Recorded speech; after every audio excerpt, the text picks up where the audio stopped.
মমতা ব্যানার্জির মতন মিথ্যুক মহিলা পৃথিবীতে কোনোদিন কেউ আছে কিনা আমার খুব সন্দেহ আছে। এই গঙ্গাসাগরে 2024-এর ফাইল, ঠিক আছে, সেই ফাইলে আপনার ওরা বলছিল গত বছরই যে 25 লক্ষের বেশি লোক এসছে গঙ্গাসাগরে।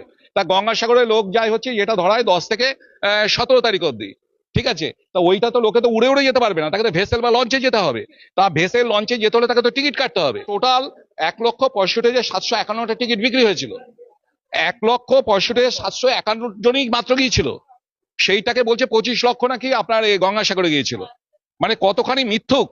এবং টিকিটের মূল্য ওখানটা এমনি সময় যখন যাবে 9 টাকা, সেটা নিয়ে নিয়েছে 80 টাকা। বাস অপারেটর হচ্ছে 350টা, এখানে বাস বলছে 1250। কালকে ডায়লগ দিয়ে গেছে। মমতা ব্যানার্জিকে যদি আপনি অ্যানালিসিস করেন, ওটা কথাতেই উনি পুরোপুরি তৈরি হয়েছেন। সরাসরি চ্যালেঞ্জ করছে তো মমতা ব্যানার্জিকে যে 25 লক্ষ মানুষ যে যায় ওখানটায় নাকি তীর্থযাত্রী, সম্পূর্ণ এটা মিথ্যা কথা। ও লোককে চপ ভাজতে বলেছিল, ওরা এটা ঢপের চপ।